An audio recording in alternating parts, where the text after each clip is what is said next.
Dr. Sean, I was going to speak about our standard work as the engine of innovation. Over to you. Hello, everybody. Glad to be here today on this wonderful Thursday. I'm here in Indianapolis. It's a little colder than I want, but I think there are other places in the U.S. that are a little colder than we want them right now.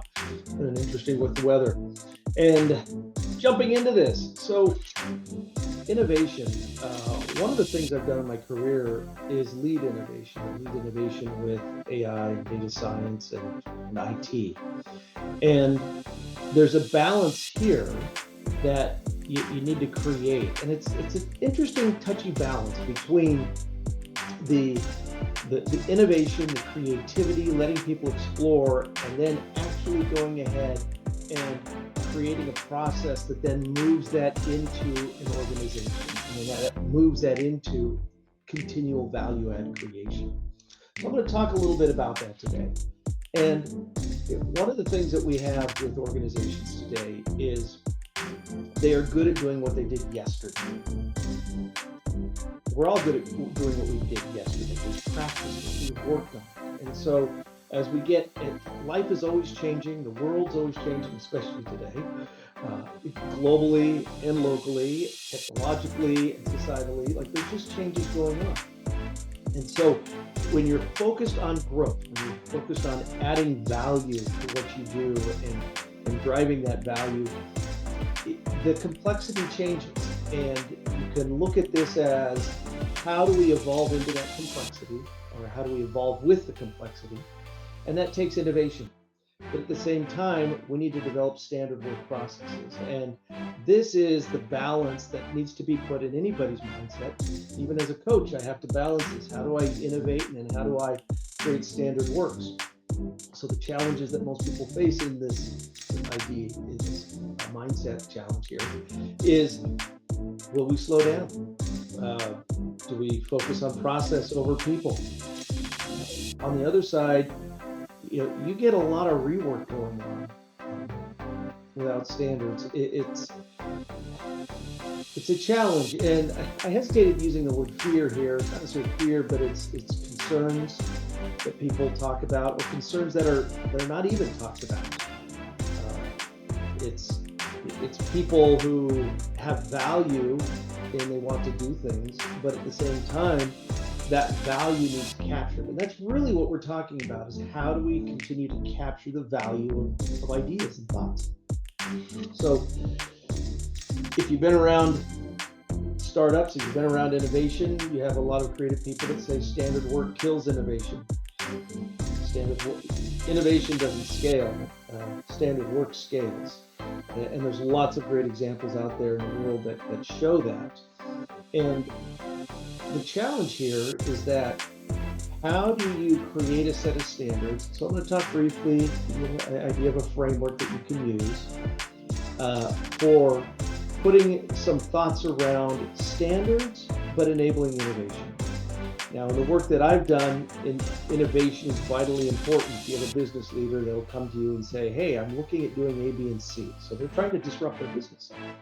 And so you need to innovate. But when you innovate, you have to look at their existing standards and processes and ask the question, how do I bring these new standards and processes into things? The big buzz around generative AI and LLMs today, years ago I was saying AI changes process. And it really is changing process today. And that's what's happening. And if you haven't even defined your book of work or your standards, it makes it even doubly difficult to go in and say, hey, I would like to improve my process with AI, or I want to make improvements and innovate with it. And as soon as you do that, you're in the same boat again. You don't have documentation, nobody can find it. Well, with LLMs and AI today, happy to talk about that in another conversation. There are a lot of ways of doing that, and making this standard work actually move faster, be less of a hurdle for people. After we do something, the last thing we want to do is sit down and write 20 pages of documentations. And so let's go on to the next page here. Organizations, small or large, have these three common failure modes. One is that we try to over-standardize. We don't even put a process around standardization. The second one is we under-standardize. We don't share what's going on. with individuals. As humans, we, from a sociological perspective, we love to go ahead and take what we're doing and adjust it. And in that adjustment there, we don't share what we're doing. So that's that under standardization stuff. The other place where things go wrong is you freeze processes and you complete compliance. You have strong sets of governance. Nobody wants to take ownership.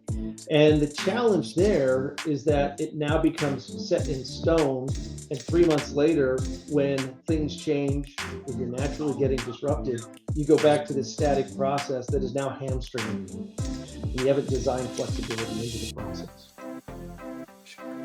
So when thinking about this, I would identify a simple principle here. And how do you balance these scales here in innovation and standardization? The standardizing is how. It's not the thinking.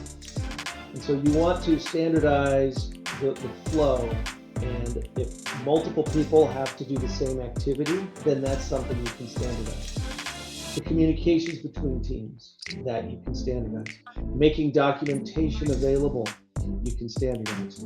And with AI tools, you haven't played with Claude Code, it's quite fun and amazing. You can go ahead and leverage a repository of information that anybody on your team can get access to. And you can simply say, hey, tell me what Bill was working on. But you don't know unless Bill shared his stuff. And Bill can say, well, I've been working on A, B, and C. AI, create me a markdown document that'll let me do that. And then publish it. And so there's, AI is really the advantage here to being able to do the work, standardize that process, that how, and then really enable the humans to do the thing. We've got somebody in the background with a microphone. I took care of it. We're good. Okay. So the framework I was mentioning. Here's some non-negotiables. If you're in the finance industry, you do have to have compliance. You do have to have standards. There are regulatory. I've been on the energy industry.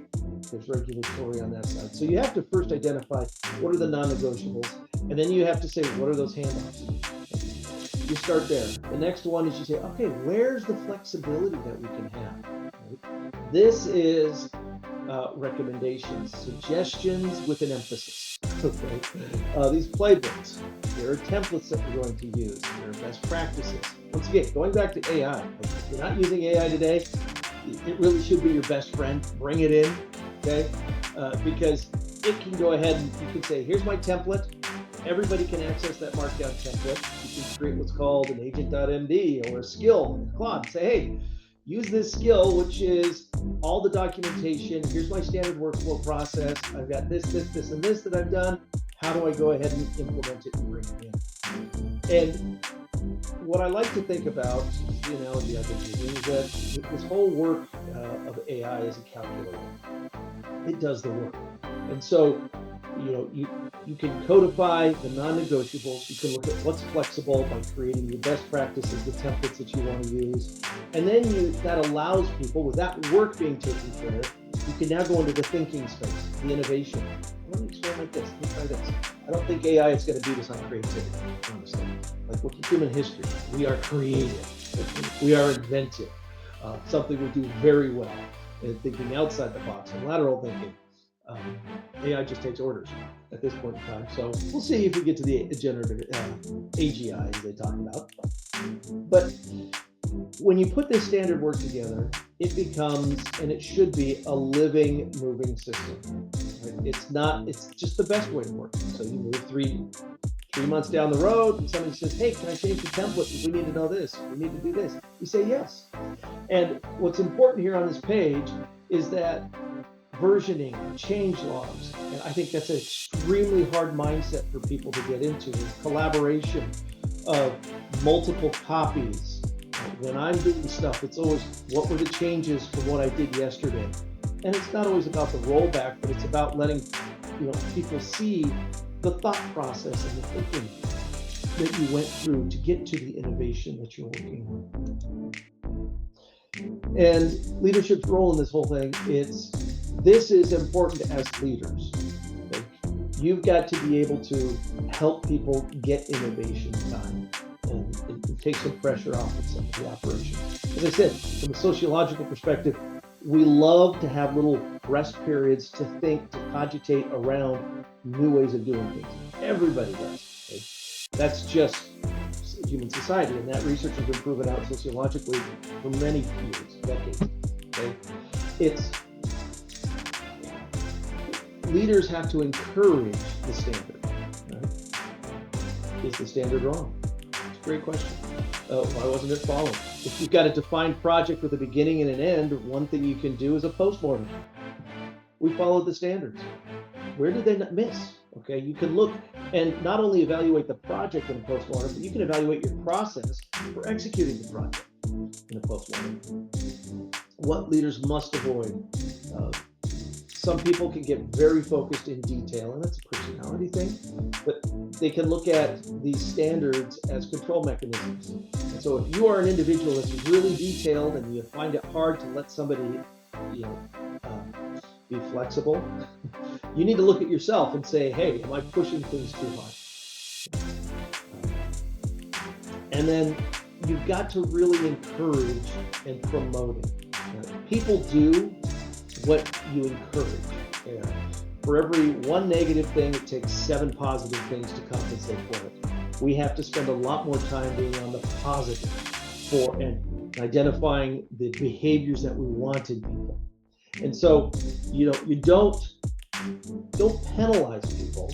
And it really is, if you call it improv comedy, it really is the way of yes and. That's great. And how about we tweak it and move forward this way? It's the art of the conversation. It's tact. That's what's so fun about it, if you're familiar with improv and how they teach improv. And I've found that helps leadership a lot. And that helps you get out of some of these avoiding things by going into these, what you're doing, this yes and approach to things. Practical examples here, some of the ways you might be applying this and thinking about this. Product development, very common. Operations, you've got safety checks. Those can be a process, but you also need to be able to have a little flexibility there. Knowledge work, meeting formats, documentation structures. Luke talked about Dedan here. Something for transcription and video.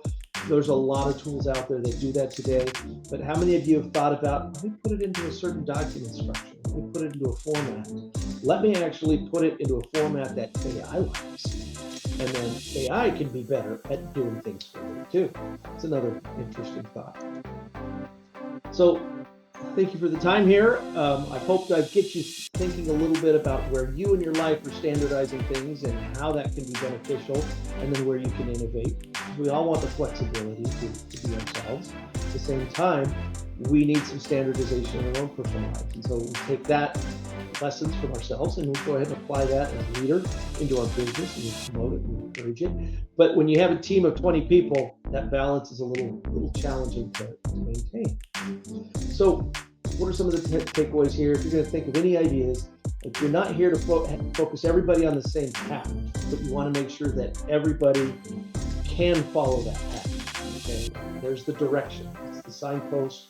People can wander a little bit, but as long as we're all moving the same direction, we don't necessarily have to follow the same path. And that same direction is identified through standards and through simple things that we can automate today. Innovation dies from chaos. How do you take your innovation and scale it? That is what every challenge of every entrepreneur is. They have an idea. How do I let my idea be accessible to a million people? That's the challenge. And so when you're looking at innovation, even inside your company, if it's for 20 people, how do I take it and scale it for 20 people?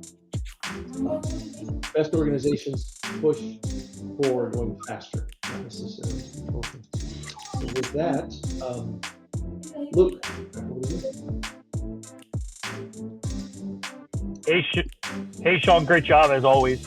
Hey, there was a question there by Sandri, if you want to answer it.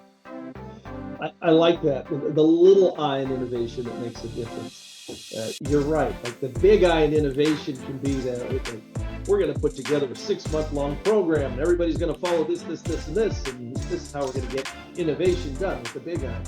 But it's the little I that you want, and it's the allowing the little I to flourish and to then be able to transition into standard work processes and so on. So great comment there. Hey, Sean, well done. And Sean, we're going to have you right back up here any second. But folks, if you like what Sean is saying, you can get he's just obviously giving the executive top level here, but he can give you a one-on-one, or you can go through what we call the breakthrough blueprint on exactly what he's talking about here. You scan that QR code, or if you want, because you're busy, but you want to purchase the digital course, again, scan the QR code because we want to talk with you about it. Why are you interested? What's your thoughts? And you may never know. You might just get the course for free, folks. But scan the QR code, book with us. Let's have a conversation. All right. Great job, as always. And Sean, we're back to you again. Executive Agility Intensive. All right. So, as Luke mentioned earlier, Leanna was not able to be on. I'm covering for her, so I'm going to give this my best shot here. Agility, and I am an AI guy, so I'm going to bring in AI again. There is disruption is happening, and I was listening to a guy make a comment about how back in the 1970s, 1960s, we had typewriting pools. And he said, the answer to somebody who was in the typewriting pool was not to learn WordPerfect at the time or to learn a word processor on a computer, because that transitioned into email and into people, and we got rid of typewriting pools. And so his comment was that there are some things that are just going to die. So this disruption that's going on, ways of doing work are just not going to be valued ultimately. And it's not that the typing was not valued, it was that we could do things more efficiently ourselves and more effectively ourselves. And the whole AI disruption that's going on with all of these LLMs and these foundational models out there, ChatGPT, Claude, Grok, Gemini, all of those tools, Perplexity and so forth, is that they're bringing this work closer to your ability to do. And that's transforming you as an individual, it's transforming everybody else that you know of. And interestingly enough, I heard this statistic, I read it last week, and you go out there in the globe, compare with China, because that was the focus of the article. China, when you say how positive are you towards AI, the people of China are about 68% positive on China. When you ask Americans how positive are you on AI, they're like 30%. And that is very interesting around the mindset that we have, because if there's any one thing that I want you to recognize here with this idea of why agility matters, it's because I'm going to use my hands here, and I hope you can see me well, because companies are growing like this. This is their normal growth. When you take AI, they're going to grow like this. How do you compete when your competition is growing like this and you're growing like this? That's what's going on in the world today. So your agility as an executive does matter. And if you're familiar with the Wayne Gretzky comment, skate to where the puck is. I personally think it's skate to where the quantum puck is going to be. Like there's a probability and you have no idea where it's going to be and you just have to hit. It's not planning for 5 years anymore. It's planning for 6 months. And I don't think enough people have really started to understand the scale and the speed at which this is going. So your ability to be agile is more important today and for the next 3 or 4 years till things start leveling off. Let's go back for people who went through the dot-com era. That dot-com era, that we had years to go ahead and figure that out and play things. That transition was slow. This is not a slow transition that's happening right now.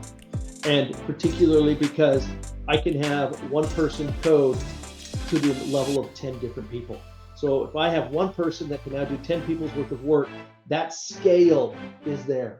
And that's what's vitally important to understand. So in this program that we've got here, I'm happy to talk about different things around this idea of agility and helping you think more from an agility mindset. There are 6 different modules that we focus on. How do you let yourself constantly be disrupted? And that's a challenge because it puts our bodies in a little bit of a fight or flight mode, and it can build extra stress. So we need to know how to be calm amongst a storm. I'll put it that way. Uh, when somebody asks you a pointed question, you need to decide quickly. So how do you be adaptive in that aspect? How do you lead your stakeholders through that change? How do you look at challenges and identify real challenges versus challenges? Who's the decision? You need decisive, clear authority on that, but you also need to say, yeah, yesterday I made that decision, new information, tomorrow we're moving on. As veterans, you guys understand that idea. No battle plan survives contact with the enemy, and at some level, no business plan survives contact with the customer. Like, things are changing, and so you need to know who's making that decision when things are changing and being adapted there. So I've talked a little bit about these different modules. Go a little bit in depth to each of the 6 here.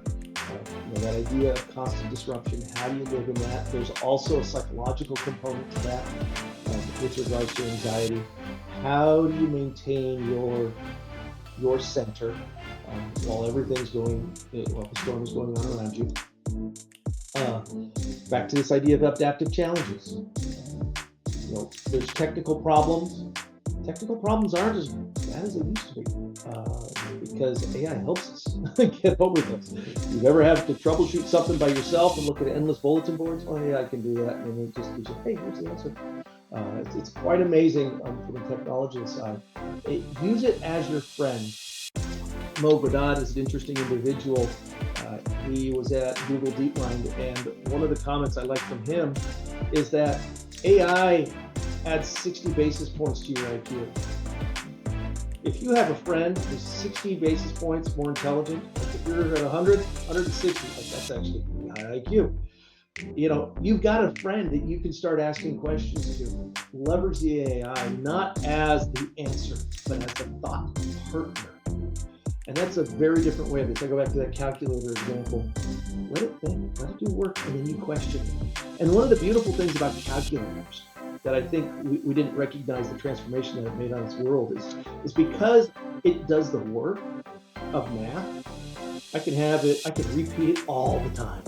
It doesn't. Now, there is an energy cost to it, and that's another existential question that we can talk about with data centers and other things. But the idea is that, fine, let it do it again. Have it do it again. Redo it. Ask it 4 or 5 times. And then what's fun is you can say, hey, I want you to think about it as if you were this type of a person. How would you answer this question? Bring it into diagnosing these challenges and helping you do that. When I'm looking at a company, one of the things I like to do is say, hey, run a SWOT analysis on this. You'd be surprised how well some of these AIs can look at what's going on in companies. And they look at relevant information. They can understand competitive landscapes. So, the technology I don't necessarily see as much of a problem today because technology is helping us solve the technology. It's more of like, how are we using this tool to help identify potential challenges? Once again, it's not perfect. It's all about what we input and how we interpret that output. Strategic thinking. How do we get to clarity of thought is important. Do we have certain design decision principles for ourselves? This is going to be important when it comes down to knowledge. Where do we hold the line? What is important to us? Where do we see value in what we're bringing to the world and how we go ahead and bring things to the world? Go ahead and jump on here. Decision authority with uncertainty. We talked about that one. How do you go ahead and make those decisions transparent to everybody, and then how do you balance the uncertainty that you have? There's a wonderful book out there called Thinking in Bets, and if you think about it from a risk perspective, what's the risk of making this decision? It frames things very differently as you're deciding. It's not what do I want out of this. It's more of what's the risk? What's going to happen if this decision is made? that reframing actually helps you go ahead and manage the uncertainty or the risk better. Stakeholders, those are very important. That's change management, that's influence, that's people. One of the interesting things that we have going on in the world with AI is it's very good at using words. And if it's very good at using words, where does that leave us? We need to be better at relationships with people, of understanding where people are, what their concerns are, and how to then have conversations. Those are going to become vitally important to how we get things done in the world, mobilizing stakeholders on this channel. Resilience,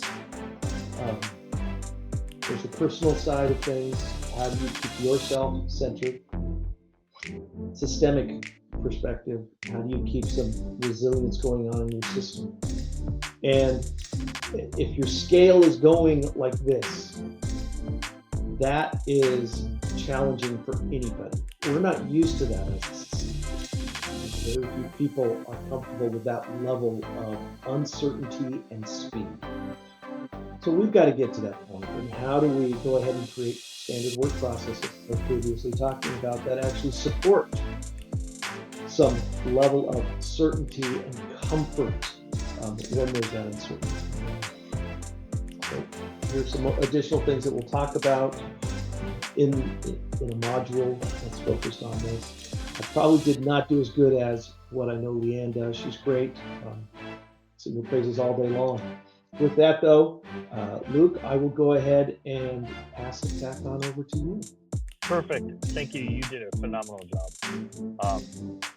I called Sean, like, Sean, oh no, man, Lee won't be able to make it. She has to come up. It's kind of an emergency. It's like, hey, I got it covered, man. That's about having great team players, team folks, exercising that agility. Everything we're talking about is not just something we talk about, though. It's something we do.